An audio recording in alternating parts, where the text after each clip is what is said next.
Chào mừng các chị và các bạn lại quay trở lại kênh YouTube Máy Xây dựng Hồng Nhiên.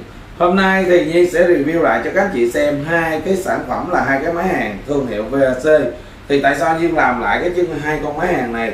Thì các chị biết VAC vừa rồi đó là nó hết hàng, nhưng mà VAC là một cái thương hiệu hiện tại. Nói về máy hàng Nhiên hay nói đó, qua mọi thời đại VAC nói về bo mạch nó vẫn cao nhất trong những hãng mà từ trước giờ Nhiên bán, là tại vì nó bo gời 100%, bo rim. Là sau này tại sao bo rim là nó tốt là như thế này các chị. Việt Nam thì hay có cái cách là sử dụng máy, và lỡ sau này nó có hư á, là mình cũng vẫn còn tiếc, nên mình cũng phải sửa lại. Đó thì là cái tâm lý của người Việt mình nó vẫn như vậy, nó chưa có thay đổi được. Tại vì những cái nước phát triển thì người ta xài xong người ta bỏ. Ở Việt Nam mình cũng vậy, những người mà người ta khả năng người ta thấy là công trình người ta đáp ứng đủ rồi, người ta cũng có thể người ta bỏ, hoặc người ta cho gì đó, hoặc người ta đổi máy khác. Nhưng mà đa số thì Việt Nam hư vẫn sửa lại, vẫn xài được thì là tốt hơn. Thì VAC nó làm được cái điều đó các anh chị. Bo của nó 100% là bo gời. Và cái con 1102 và 1104 thì hồi trước giờ đó là Nhiên bán có giá hết rồi các anh chị biết, nhưng mà lần này nó có một cái sự thay đổi nhẹ. Thì trước khi thông báo thì Nhiên sẽ cho các anh chị xem lại về thông số kỹ thuật của nó. Thì con máy này chỉ có máy không, 1104 nè, nó nặng là 2,7 kg 44g. Và cái con máy lớn hơn thì chắc chắn nó nặng hơn, là nó nặng tới 3,7 kg 20g, tức là nó trên là khoảng 1 kg. Và bây giờ để Nhiên đo lại cho các anh chị xem, là tại vì có nhiều người nói tại tôi thấy trên hình nó bự lắm, sau thực tế thấy nó nhỏ. Nhưng mà thực chất là khi Nhiên review sản phẩm Nhiên đều đo, các anh chị thấy không, nó 10 phân hơn 10 phân, 10,5 nhé. Còn chiều dài của nó nè, chiều dài của con 1104 là nó dài là 26 phân nè các anh chị thấy không. Và khi cái chiều cao thì nó dài là nó cao là 15 phân đó, các anh chị thấy rất rõ ràng. Và cái tay nắm của nó có thể là bẻ qua bẻ lại được. Rồi tới cái con 1102 thì cái con này là nó chiều cao của nó là các anh chị thấy nè, là nó cao khoảng 21 phân. Và chiều dài của nó là nó dài khoảng chưa được 32 phân. Và chiều ngang của nó chắc chắn là nó cũng rộng hơn. Thì chiều ngang của con này là nó dài, nó ngang là nó khoảng chưa được 14 phân, 13 phân rưỡi thôi. Đó là những cái thông số của nó. Con máy này á, là 200A, VAC 1102 200A. Thì các anh chị biết là những cái sản phẩm như thế này nhiều người thích là do ở nhất là nó mạnh, bo nó là bo ghim 100%, linh kiện nó tốt, thương hiệu công nghệ của Nhật ha. VAC thì nó làm rất là bóng lón, ốc vít nó làm, con máy này cỡ trung thì nhiều người cũng rất là thích.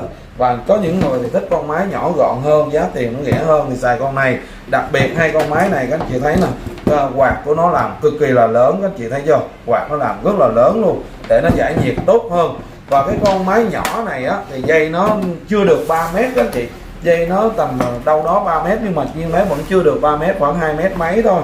Thì cái dây mát của nó thì tầm 2 mét đó, nó làm như vậy. Nó có những cái đi theo là cái mặt nạ hàng nè, mặt nạ của nó thì dày dặn hơn những hãng khác ha, và kính hàng đó. Còn cái con này thì lần này ngày trước cái hộp nó màu trắng, nhưng mà lần này cái hộp nó lại thay đổi là cái màu cạc tông rồi. Thì cái sản phẩm của VAC nhưng rất thích những cái kìm mát của nó nè, nó làm và CE inox rất là chắc chắn. Nó cũng có búa chổi cướp, có mặt nạ hàng, và dây hàng của nó thì con này đặc biệt hơn, con này dài 5 mét, và con này dây mát của nó thì có 2 mét thôi. Đó thì lần này là VAC nó có thay đổi một chút. Trước giờ con VAC 1104 là máy xây dựng Hồng Nhiên đang bán với mức giá là 1.420.000 và được tặng một cái kính hàng điện tử như thế này. Đó thì lần này chương trình nó vẫn không thay đổi, lần này là đời mới nó về vẫn không thay đổi, và nó cũng không có cải tiến gì mới. Nó tại vì chức năng của nó quá tốt rồi. Hiện tại trên thị trường là khó có một hãng mini nào mà so sánh được về bo mạch ha. Và con 1102 á thì trước giờ máy xây dựng Hồng Nhiên đang bán với mức giá là 1.630.000, cũng được tặng một cái kính. Nhưng mà lần này chương trình nó hơi khác hơn các anh chị. Lần này nó về á, nó giảm giá nhưng mà nó không có còn chương trình khuyến mãi tặng một cái kính hàng nữa. Lần này nó bán là 1.550.000 nhưng mà không tặng một cái kính hàng nữa nha anh chị. Lần này là con máy này không tặng kính hàng nữa, do là chương trình chưa có. nhưng vẫn đang làm việc rất ráo riết, nhưng mà công ty nói là hàng tăng giá gì quyết định không có chương trình là không có. Tại vì các anh chị biết á, hiện tại cái con máy này á, trên các anh chị search trên tất cả những cái trang thương mại điện tử, ai cũng đang bán với một mức giá cố định là 1.715.000. Và con máy này cũng đang bán là 1.580.000, không có một chương trình quà tặng nào cả. Thì tại sao máy xây dựng Hồng Nhiên lại bán với mức giá này được?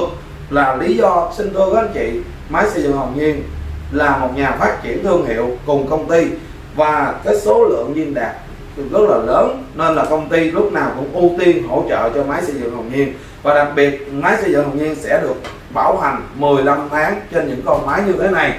Thì nói gì nói, để các anh chị cũng test thử cho các anh chị sơ lại cho các anh chị xem, để các anh chị biết được cái sản phẩm của nó thì khi nó hàng nó đẹp như thế nào.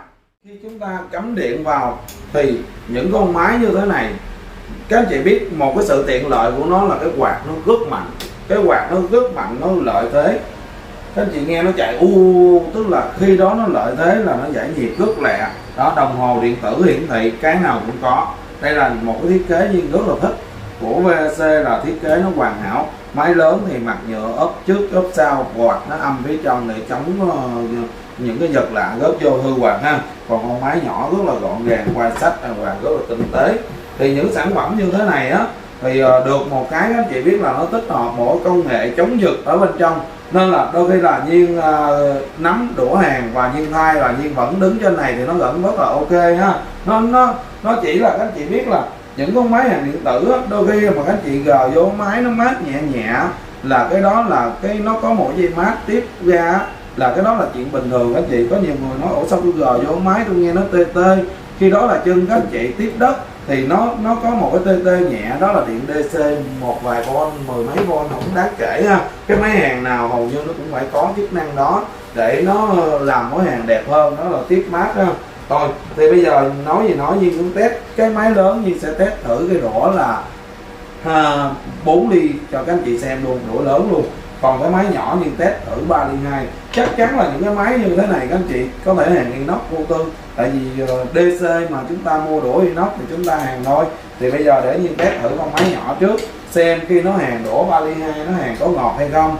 Thì các anh chị tất nhiên các anh chị mua những con máy này về đa số mình xài 2,5 ly là nhiều, nhưng chỉ cho các anh chị thấy là cái sức mạnh của nó có thể nó làm việc được như vậy. Thì những cái đũa nhỏ nó làm là chuyện nhỏ ha, thì có một cái kính hàng cũng lợi. Nhưng mà con lớn đợt này nó không tặng kính hàng nữa thì các anh chị phải mua rồi. Thì khi đó thì các anh chị muốn mua thì Nhiên hỗ trợ giá nhé.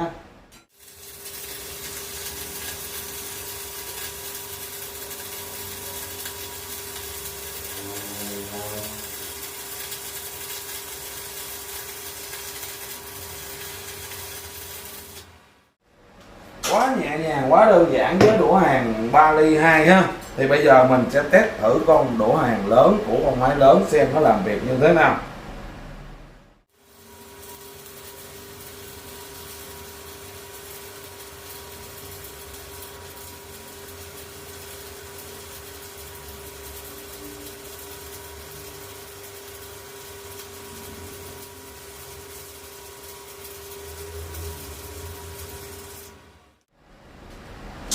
Wow, nóng quá. Đó, các anh chị thấy không? Bây giờ để Nhiên sẽ cho các anh chị xem cái đường hàng của từng con. Nó hàng mức độ nó đẹp, bởi vì Nhiên nói là Nhiên rất thích những sản phẩm của VAC là nó làm việc rất là hiệu quả và nó rất là đẹp. Các anh chị thấy không? Đường hàng 3 ly 2 của nó, con máy nhỏ, và đường hàng một cái đũa lớn, cái đũa 4 ly của nó, các anh chị thấy không? Nó chảy như thế này đây. Thì các anh chị thấy là cái khả năng làm việc của nó là rất là tối ưu. Khi chúng ta sử dụng hai sản phẩm như thế này, giá cũng rất là tốt. Thì nhưng đảm bảo các anh chị hai sản phẩm này nói về giá là máy xây dựng Hồng Nhiên luôn đảm bảo là tốt nhất trên thị trường. Do là Nhiên một nhà phát triển thương hiệu và là một người có số lượng lớn, nên là Nhiên có bảo hành 15 tháng chính hãng rất rõ ràng. Và nhiều người sử dụng sản phẩm VAC rất là tin tưởng và rất là thích ha. Đôi khi mua rồi lại mua tiếp một sản phẩm nữa. Thì đây là những cái chia sẻ của Nhiên về hai cái dòng sản phẩm này. Hàng mới có cho hàng trở lại thì Nhiên chia sẻ cùng các anh chị. Các anh chị thấy là nhu cầu của mình cần sản phẩm nào thì mua sản phẩm đó. không nhất thiết là phải mua của Nhiên, mua ở nơi khác cũng được, nhưng mà mua ở Nhiên thì các anh chị có nhiều cái lợi thế hơn. Thứ nhất là bán hàng uy tín, thứ hai được cạnh tranh về giá, và thứ ba là chế độ bảo hành rất là tốt trên thị trường. Nhưng điều mà Nhiên nói là ở máy xây dựng Hồng Nhiên là rất là được nhiều người yêu thích là chế độ hậu mãi và chế độ bảo hành. Các anh chị có nhu cầu thì hãy alo trực tiếp. Máy xây dựng Hồng Nhiên làm việc từ 7 giờ sáng tới 6 giờ chiều mỗi ngày trong tuần, duy nhất chủ nhật thì Nhiên làm việc chỉ tới 2 giờ chiều thôi ha các anh chị ha. Các anh chị hãy nhớ nhấn đăng ký kênh để cùng tìm hiểu những cái dòng sản phẩm về các ngành máy xây dựng, máy công cụ trong gia đình. Rất là cảm ơn các anh chị đã quan tâm theo dõi. Hãy cho Nhiên xin một like nếu các anh chị thấy là Nhiên review sản phẩm nó thực tế. Và bây giờ Nhiên xin chào và hẹn gặp lại các anh chị vào những video kế tiếp. Xin chào các anh chị.